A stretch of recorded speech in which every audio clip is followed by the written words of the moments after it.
Olá, pessoal. Continuando, então, o nosso assunto de conciliação de medicamentos, né? Que a gente começou a tratar no outro vídeo. Vamos para relembrar rapidamente as etapas, né? Uma boa conciliação, obter um melhor histórico possível de medicamentos. A gente discutiu alguns aspectos desse melhor histórico, dessa obtenção no outro vídeo. Comparar, pegar esse histórico e comparar com a prescrição de agora, do momento, do plano terapêutico atual. E a terceira etapa, identificar as discrepâncias, né, que nada mais são que as diferenças entre o que o cara tomava antes, qual era a lista de medicamentos anterior e qual é a de agora, qual é o plano de agora. E identificar essas diferenças, né? E depois sanar essas diferenças junto ao médico prescritor, né?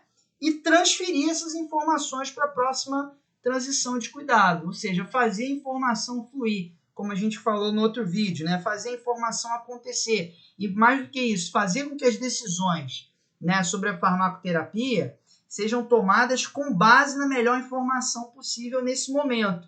E de que essa informação prossiga acontecendo, né, fluindo ao longo das próximas transferências e transições de cuidado. A gente já discutiu o que são transições de cuidado no outro vídeo também. Então, relembrando, essa figura também já é do outro slide, do outro vídeo, vocês conhecem bem, né? Eu obtenho o melhor histórico e vou comparar com essa prescrição aqui agora da internação, considerando, por exemplo, a admissão hospitalar, né? Então, e aí eu vou ver que diferenças esse conjunto de coisas aqui que o paciente tomava tem da prescrição de agora, né? E essas diferenças eu vou levar para o médico para ele julgar, olha, é pertinente continuar esse tratamento ou não é? Tem a ver com esse quadro clínico atual? Por exemplo, o cara tomava um antidepressivo e internou no hospital por causa de uma infecção urinária. Aí o clínico está tomando conta dele, ele certamente nem sempre tá assim, ele está focado em resolver aquele problema, né? E olha, vou tratar essa infecção urinária, vou compensar esse paciente e dar alta para ele, né? E é claro que o cuidado, né, ele tem que continuar, ou seja, o paciente não pode ficar sem o antidepressivo dele, por exemplo. Então, pode acontecer, por exemplo, e se essa informação de que o paciente tomava um antidepressivo se perder, né? E tudo que o paciente toma no hospital é prescrito, tem que ser prescrito pela equipe médica que está cuidando dele agora. Então, se não tiver nessa prescrição, né, fica inseguro, com o paciente corre o risco de ficar sem.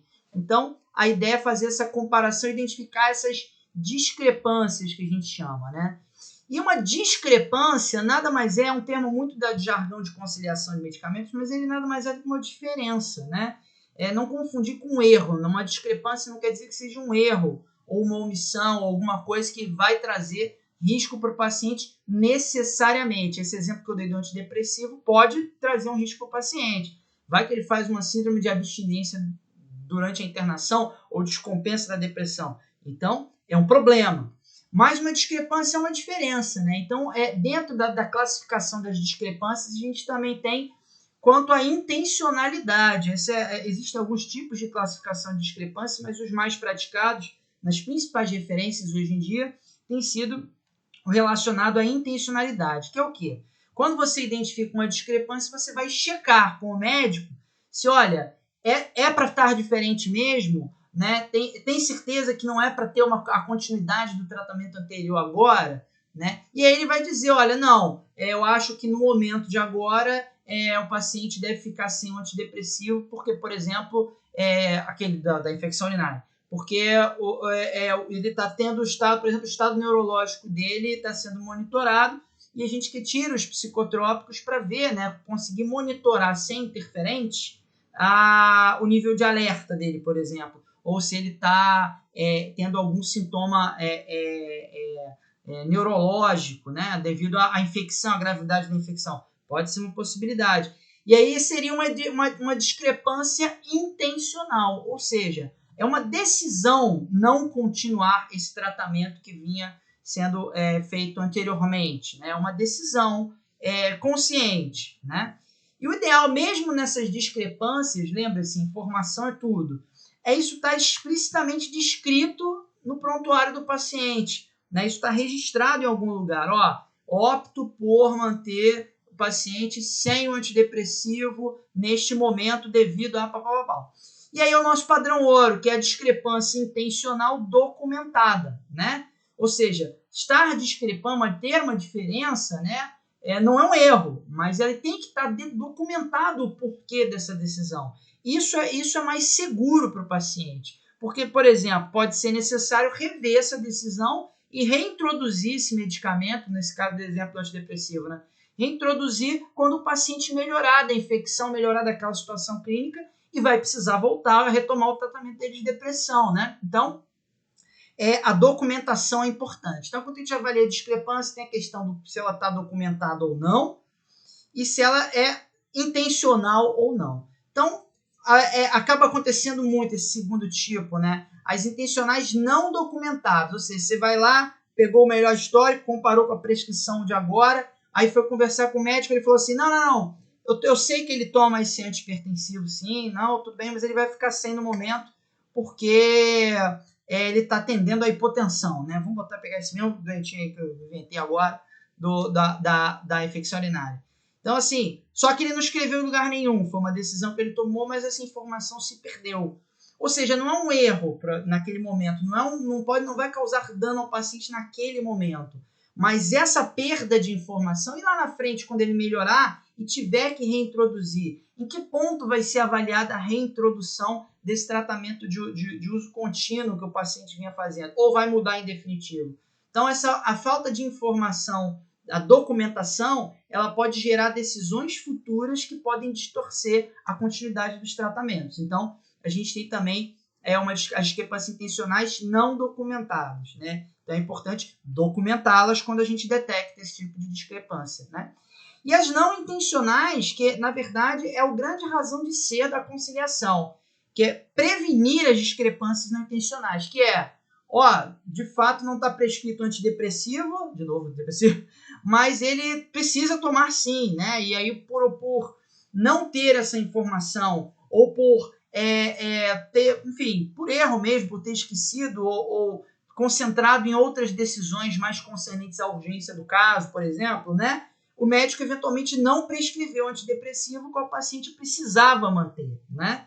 Então, é uma discrepância não intencional, porque ele vai te dizer que não era a intenção, né, no momento em que ele for apropriado dessa informação que você vai trazer por intermédio da conciliação. Então, deu para entender o sentimento, né, da conciliação? É evitar que de todos os medicamentos que o paciente usava, necessariamente de forma documental, se reavaliar se os tratamentos vão continuar ou não, né? Essa é a ideia. E a ideia é prevenir, em última análise, a falta de documentação sobre essas decisões e também, principalmente, aquelas não decisões, aquelas decisões que podem trazer risco para o paciente e descontinuidade do tratamento dele, né?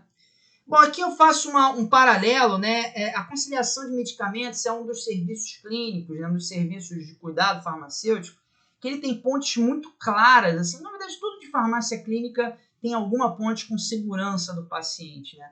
Mas se a gente pegar ali, tintim por tintim, as metas principais, né? Os pontos críticos ali do Programa Nacional de Segurança do Paciente, a gente também vai tratar sobre segurança do paciente em algum outro momento das disciplinas, né? A conciliação ela tangencia pelo menos 3 desses pontos, né? Que é a prescrição, transição e dispensação e administração de medicamentos, né? Ou seja, que medicamento é um ponto de risco para o paciente, é uma etapa crítica do processo de cuidado e que está ali elencada como meta do Programa Nacional.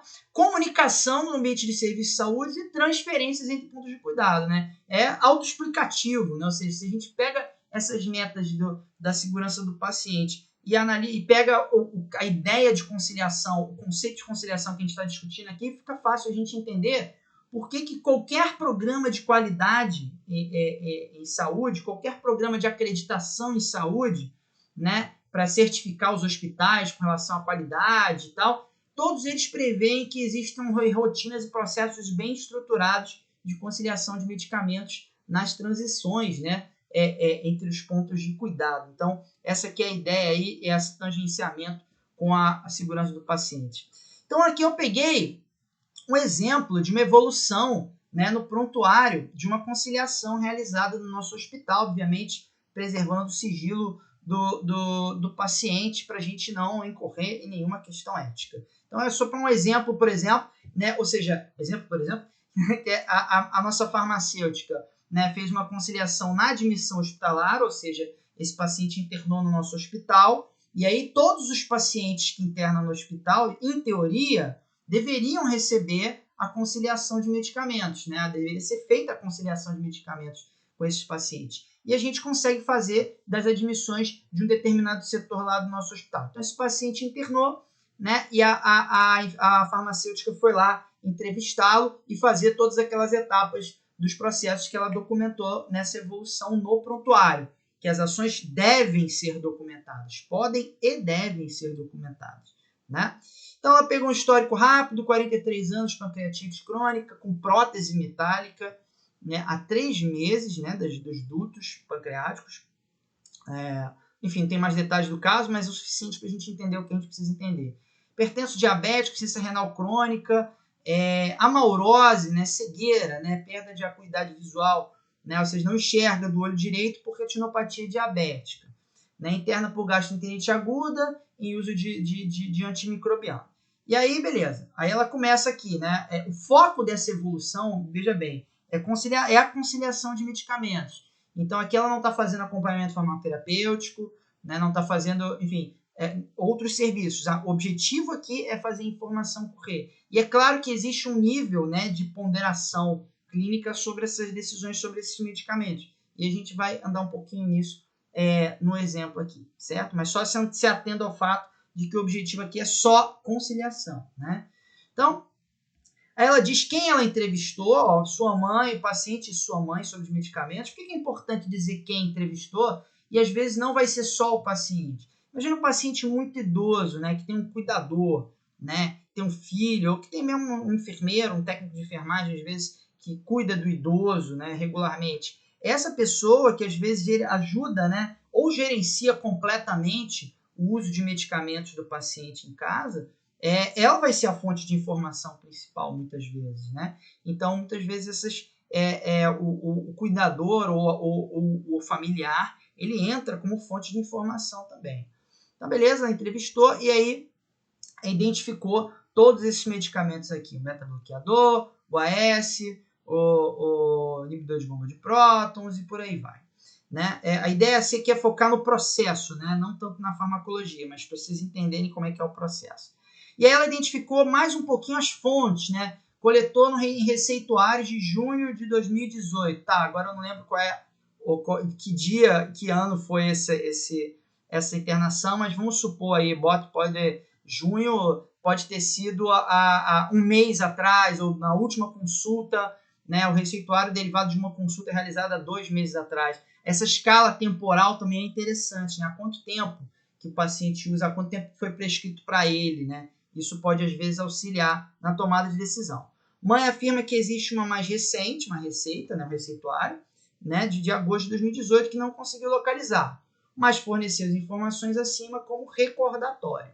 Né? Ideal é ter a receita, mas, assim, às vezes o recordatório é tão importante quanto e é o suficiente, né? Ou seja, para você ter a melhor informação possível. Aí a gente pode dizer assim, então a senhora pode depois ver com alguém trazer essa receita para a gente conferir, e completar o processo depois? Pode, mas muitas vezes, se você não tiver condição de executar isso, isso pode ser a informação suficiente, né? E aí aqui, né, ela também avaliou que medicamentos encontra-se com o paciente, seja, que o paciente trouxe com ele. Né? Isso também é importante, assim, idealmente no hospital, né? Não é ideal o paciente ficar com medicamentos em seu próprio poder e administrá-los sem que a enfermagem saiba ou os médicos saibam, sem que esteja prescrito para ele. Então, isso também pode ser uma questão de segurança do paciente, né? E aí, de repente, a gente orientar, olha, leve de volta os seus medicamentos todos para casa, né? Não fique com eles no hospital. E aí segue a evolução, né? E aí ela faz um descritivo de como é a gestão de medicamentos. Aqui é legal porque é o seguinte, a conciliação ela se presta também, muitas vezes, né? Por essa questão da informação que às vezes a gente pega sobre o uso real, você, por exemplo, pode identificar um caso de má adesão à farmacoterapia. E aí linkar a conciliação com algum outro serviço de cuidado farmacêutico, como acompanhamento farmacoterapêutico, educação em saúde, que aí vai ser tratado em outros momentos da disciplina, né? Que outros serviços clínicos, né? E ela fala, mãe consta com esse paciente conta com assistência integral da mãe para a organização e administração de medicamentos orais, viu? Como a gente falou, né? É uma pessoa-chave aí para a gente obter informação. Mas a administração de insulina fica totalmente em cargo do paciente, que refere não ter dificuldades, entre aspas, né? Foi o que ela relatou, que a paciente relatou para a farmacêutica, em preparar a dose e administrar, apesar de alegar dificuldades de leitura em outro momento da entrevista. Olha o que ela está sacando, né? Ela pegou na avaliação, isso é anamnese, né? Na avaliação dela, ela percebeu assim que a paciente alega não ter dificuldades, mas tem alguma dificuldade de leitura, né? E se a gente lembrar bem, né? A paciente tem cegueira por retinopatia diabética. Então, assim, e a doença tem uma doença de base, né, pancreática, né? Ou seja, uma pancreatite crônica que pode ter, inclusive, contribuído para essa diabetes aí tão cedo na vida, né? Então, olha só que coisa, né? No fim das contas, né, a cegueira, né, ela já está com perda de visão aos 43 anos com diabetes. Isso pode ser derivado de um controle frágil do diabetes, que pode ter vários motivos, inclusive a natureza da própria doença, né, da etiologia da doença de base dela, né, a gente não sabe, não tem os detalhes sobre essa pancreatite que ela tem, crônica, mas pode estar relacionada com o uso de medicamentos não adequados, né, com o uso insuficiente, né, e com adesão ruim, que pode ou não ser de uma decisão do paciente. Pode ser de uma dificuldade que o paciente tem dificuldade de relatar, inclusive, né, e que não foi abordada com relação à técnica de administração da insulina, com relação à leitura, com relação à dose. Então, a conciliação, às vezes, é um ponto onde você consegue identificar esse tipo de coisas que puxam um novelo, né? Você vai desenrolando uma situação e descobrindo algumas questões importantes com relação aos medicamentos que podem ser abordadas com esse paciente ou com a equipe de saúde. E aí, continuando, né? Dose de insulina informada pelo paciente não consta na receita, né? Ou seja, o paciente falou de cabeça mesmo, e relata o uso dessa dose há cerca de 3 meses, né? SIC é segundo informações colhidas. Impressão, isso aqui devia estar um parágrafo, né, para cá, mas enfim. Paciente bem assistido, isso aqui na verdade dentro da anamnese é o que o avaliador tira de conclusão disso tudo, né? O que ele acha, qual a hipótese diagnóstica, né? A gente não diagnostica doença, mas a gente faz uma avaliação do que a gente viu da informação da anamnese. Paciente bem assistido pela mãe, né? Com baixa acuidade visual, gerencia a administração diária de insulina, risco de falha terapêutica interrogado, ou seja, ela está suspeitando, né, de que, olha, uma coisa que puxa a outra, na verdade, ela já não enxerga bem, né, por causa de uma consequência do diabetes, né, que é a retinopatia, e talvez não consiga ler direito, não consiga aferir bem a dose, né, da insulina na própria agulha, na seringa, né? Então, isso pode ser um ponto importante para abordar com o paciente e tentar conseguir soluções, ou apoio da mãe, enfim, desenvolver uma estratégia para melhorar a qualidade desse controle de insulina que pode estar deficiente, né? Ver o potencial que a conciliação tem, né? Voltando para o processo da conciliação, conduta, né?